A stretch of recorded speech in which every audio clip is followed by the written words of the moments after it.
Saya mau tanya tentang ruqyah. Saya sudah ngikuti ruqyah 4 kali, tapi sampai sekarang belum bisa keluar juga jinnya.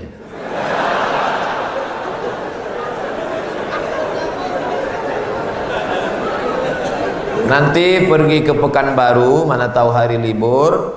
Di belakang Hotel Premier ada Masjid Al-Falah.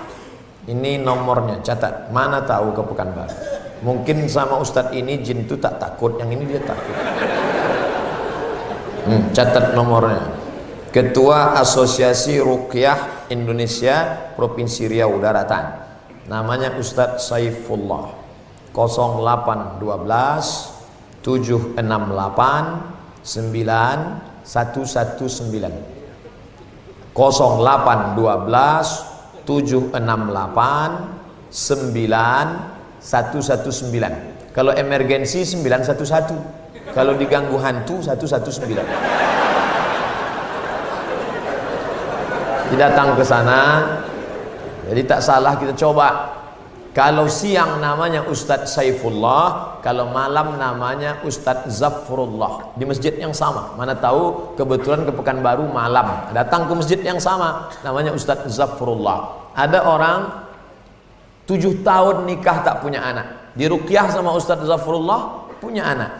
Pas ditanya kenapa, rupanya ada jin yang menghalangi pertemuan antara sperma dengan sel telur, dihalanginya sehingga tak jumpa. Jangan. Dibacakan usir. Kata Ustadz Saifullah, ada pula bencong LGBT di ruqyah sehat. Ternyata yang masuk tuh jin bencong. Jadi saya tanya, Ustadz, jadi ada jin tuh bencong? Ada, kata dia. Itulah yang dimasuk ke dalam. Itu. Ustadz, udah di ruqyah 2-3 kali tetap juga sakit. Berarti tidak. Pemarah. Laki saya ini pemarah, Ustadz. Sudah di ruqyah 5 kali tak juga hilang marahnya. Berarti tak salah jin. Memang dia pengamuk.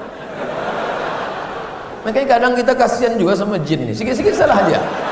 Sikit-sikit salah dia. Aku tak selamanya salah, kata jin. Ustaz, ayat yang dibacanya kan ayat kursi. Coba saya dengar yang dibacanya itu ayat kursi. Kenapa kita yang baca, kenapa jin itu tak keluar? Ini bukan masalah pistolnya, tapi man behind the gun. Orang yang punya pistol. Kita bacakan Allahu la ilaha illal qayyum la ta'khudhuhu sinatun wa la nawm lahu ma. Tak mau dia keluar, malah ketawa jin. Ditanya, jin, kenapa kau tak mau keluar? Sesama hantu di dalam saling mengusir. Hantu ngusir hantu, mana mau? Yang membaca itu ulahnya 11-12 macam hantu. Apa hukum suami menyembunyikan uang gajinya? Kadang memberi istri sikit, padahal gajinya besar. Berapa tadi hak ibu? Ingat, berapa hak ibu tadi? Makan, pakai, tempat tinggal, pendidikan, perhatian. Kalau kurang, maka laki-laki ini dituntut di hadapan Allah Subhanahu wa taala. Hai laki-laki yang gajinya banyak tapi mengasihi bini sikit, maka ingat 5 ini mesti kau tunaikan. Alhamdulillah Ustaz Somad, dulu selama ini abang tu cuma 100.000 lah dikasihnya. Setelah mendengar ceramah Ustaz tadi malam, bertambah berapa? 110. Tambahlah. Nabi sedang duduk. Nabi duduk-duduk di bukit Sofa. Datang seorang perempuan namanya Hindun. Apa kata dia? Ya Rasulullah, inna Aba Sufyan rajulun sahih. Suamiku itu orangnya pelit. Boleh tak ku ambil duitnya untuk makan anak-anakku? Kata Nabi, ambillah. Itu dalil boleh mengambil duit laki yang pelit. Tapi kalau kurang. Kalau udah cukup jangan ambil lagi. Saya tak tanggung jawab. Nanti dia ambilnya semua. Pas ditanya, kenapa kau ambil? Kata Ustaz Somad tadi malam. Misalnya standar di sini sebulan 3 juta. Laki cuman mengasih 1 juta. Maka ibu boleh ambil 2 lagi. Kenapa? Karena itu keperluan. Begitu dalam riwayat tentang Hindun mengadu Abu Sufyan rajulun syahid, pelit. Saya ingin bertanya Ustadz, bagaimana Islam memandang seorang yang mengagumi, mencintai pasangan orang lain?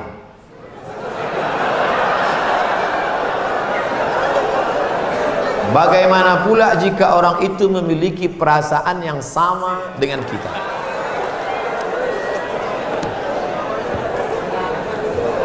Hidup ini ada pilihan, ada keterpaksaan. Hidup ini ada pilihan, ada keterpaksaan. Saya mau ceramah antara duduk dan berdiri. Pilihan atau keterpaksaan? Pilihan. Ustadz mau duduk atau berdiri? Saya pilih berdiri. Kenapa Ustadz pilih berdiri? Menunjukkan bahwa saya masih muda, masih sehat. Antara minum atau tidak minum. Pilihan atau keterpaksaan? Pilihan. Minum atau tidak terserah saya. Mau saya minum, mau tidak. Itu pilihan saya.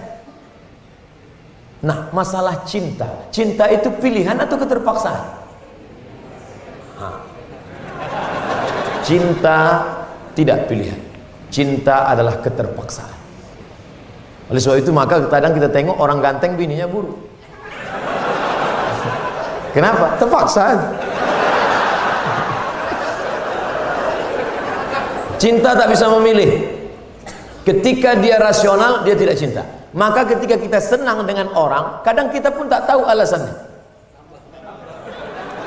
Kenapa kita tiba-tiba senang dengan orang? Nah, cinta tidak bisa memilih. Ketika kita suka dengan orang, apakah kita berdosa? Tidak. Karena rasa itu ada tumbuh di dalam. Suka tidak berdosa. Ketika dia berubah menjadi action, baru berdosa. Suka kita dengan orang, tak dosa. Tapi ketika kita dekati, minta nomor HP-nya, baru dosa.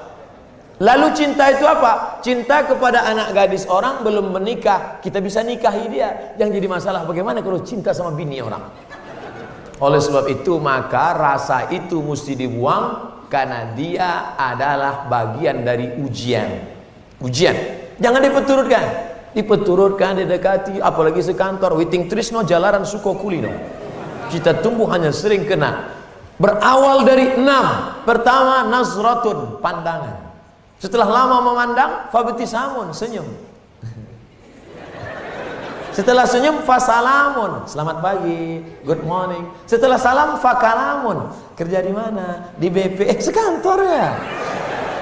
Setelah fakalamun, famau'idun, janjian. Bisa ketemu kita nanti siang? Oke. Sukanya makan apa? Ayam panggang. Sana kalau gitu, iya. Faliqaun, pertemuan. Setelah pertemuan, bekerjalah setan, lalu kemudian makan bersama, makan siang. Apa kata orang Inggris? No free lunch. Tak ada makan siang yang gratis. Akhirnya terjadilah apa yang terjadi. Maka kalau ada bibit-bibit itu terasa di dalam, tekanlah dia, jangan lagi pandang, jangan diperturutkan. Itulah nilai jihad. Bukan jihad berdarah-darah melawan Belanda, tapi jihad hawa nafsu yang justru jauh lebih besar. Melawan meriam Belanda banyak orang tahan, meriam Belina payah. Bagaimana hukum kita sholat berjamaah di suatu lapangan, terus sopnya putus-putus? Mohon penjelasannya Pak Ustaz. Sawus sufuf, luruskan sop. Fa inna taswiyatas sufu min tamamis sholah. Lurusnya sop bagian dari kesempurnaan. Sholatnya sah, tapi kurang sempurna. Sholat tadi berjamaah di sini sah, tapi kalau putus-putus kurang sempurna. Imam, luruskan dulu, tengok. Saya sholat di Masjid Istiqomah di Bengkalis. Apa kata imam? Luruskan sholat, matikan HP.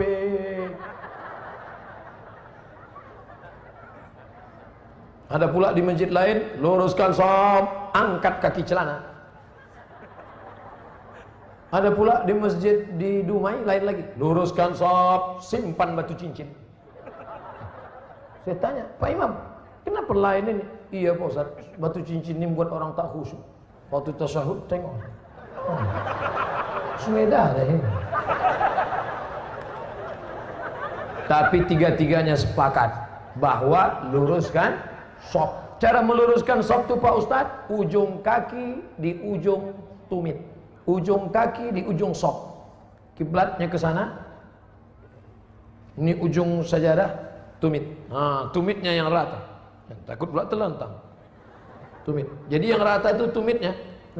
Adapun ujung kakinya ya tergantung kaki masing-masing, kan? Kalau kakinya panjang, panjang. Kalau pendek, pendek. Mangkibun bimangkibin. Bahu rapat dengan bahu. Bahu bersentuh dengan bahu. Bersentuh dengan bahu. Saya kalau bahu saya disentuh orang, saya tak. Cuman kalau kaki kadang disentuh, geli kita. Nah, jadi kalau ada kawan, kita senggol kakinya sekali, dia geser, jangan disenggol lagi. Nanti asik ngurus kaki. Saya khawatirnya dia preman baru tobat. Begitu kita dipijakkannya, gitu. Bertinju kita di masjid. Kalau sampai kita bertinju di masjid, nanti yang ketawa yang tak ke masjid. Kenapa orang itu bertinju di masjid? Gara-gara kaki. Untung kita tak ke masjid. Lepak balak 6.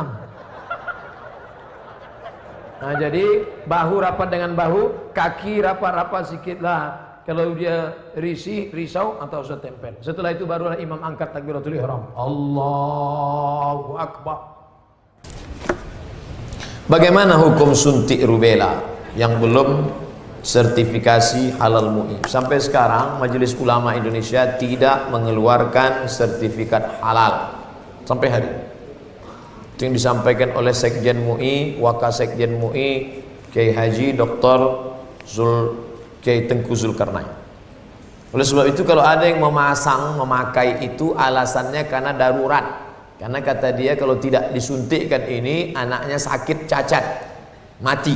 Kita kalau dipilih antara dua, mati atau makan babi, pilih mana? Makan babi. Tak boleh pilih mati. Masuk ke dalam hutan, pilihan cuma dua, mati sama makan babi. Kau pilih mati atau makan babi? Aku mati aja lah, tak boleh. Mesti makan babi. Ambil kecap, colek-colek babi itu.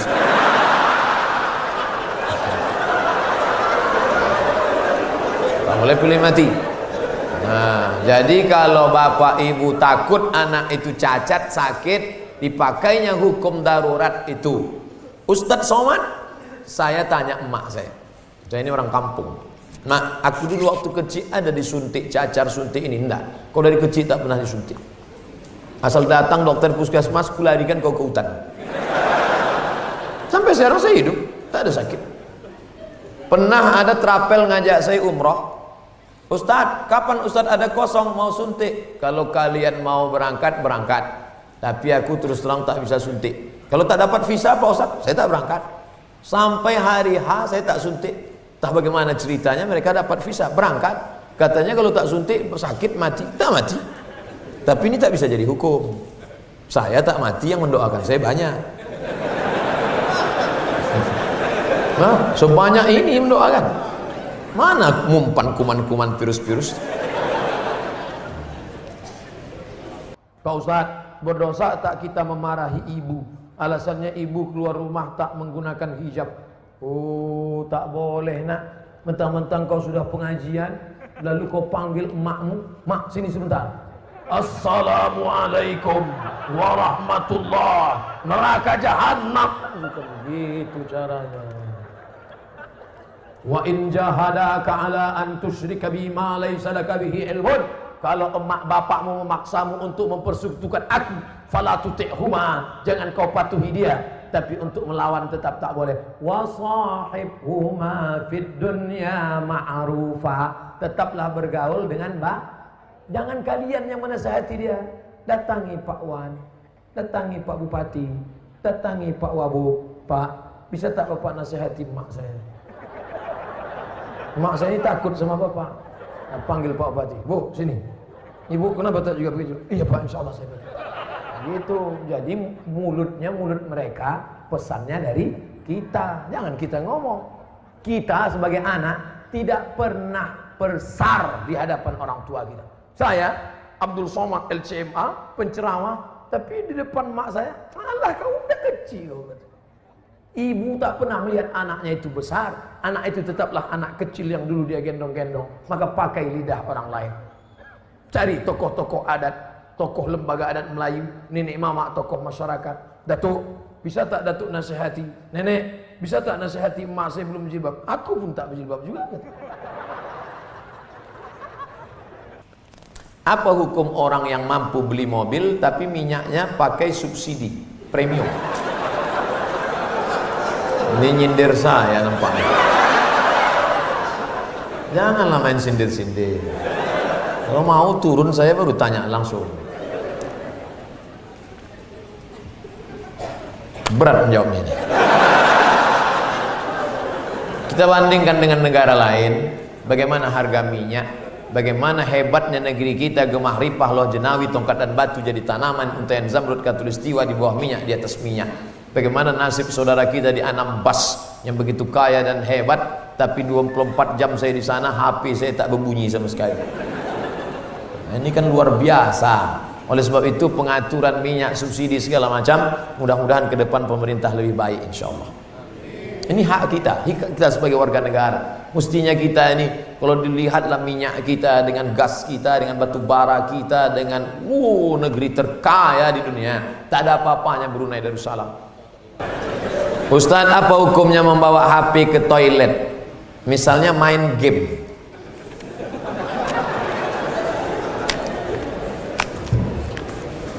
Ada orang buang air besar sambil main game.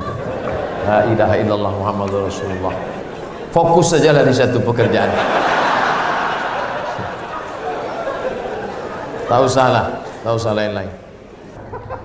Pak Ustadz, saya mau nanya, apakah orang yang bertato itu tidak diterima sholatnya? Ada orang pakai tato, apa tulisan tatonya? Orang yang bertato tidak diterima sholatnya.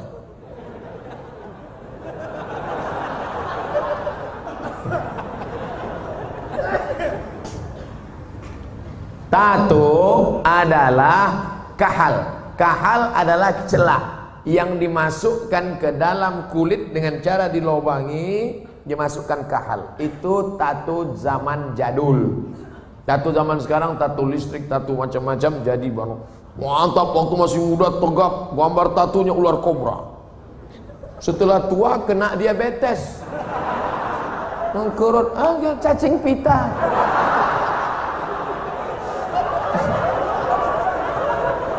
Sebelah kanan gambar burung gagak yang sedang ingin terbang menangkap serigala.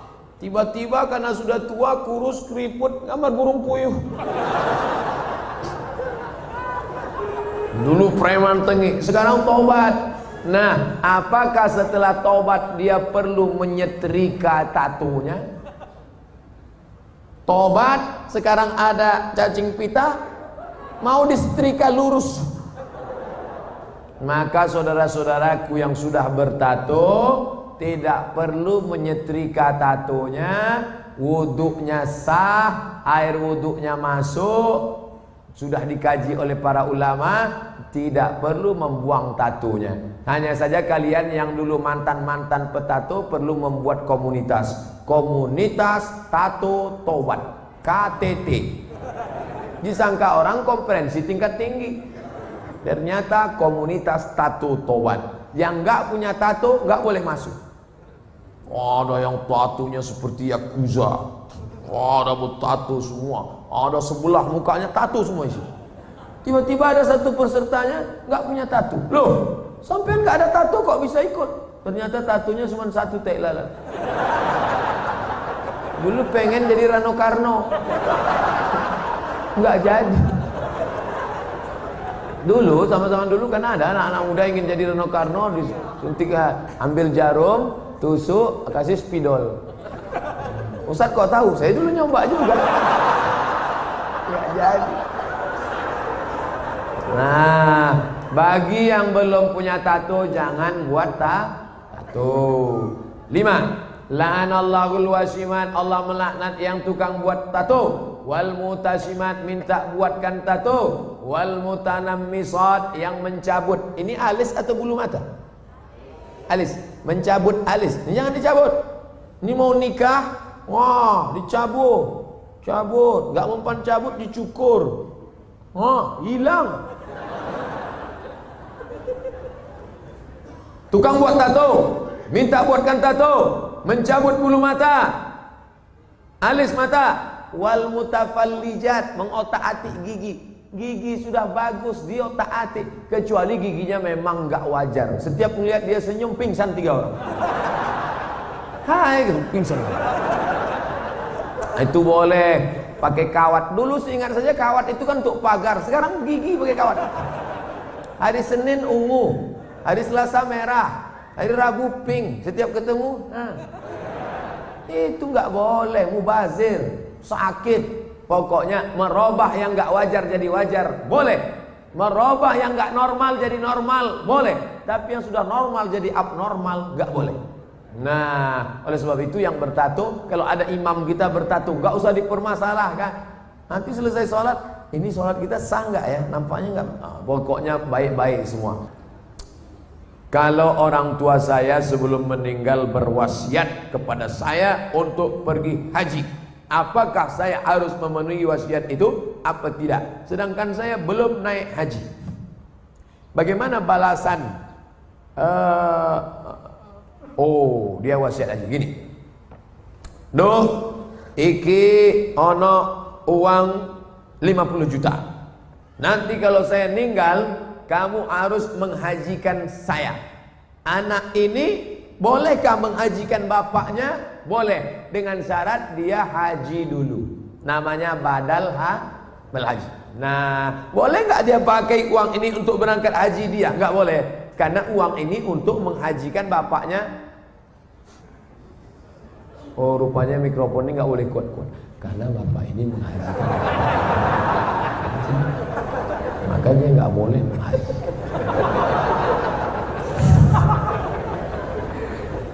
Jadi dia harus haji dulu, baru dia bisa menghajikan bapaknya.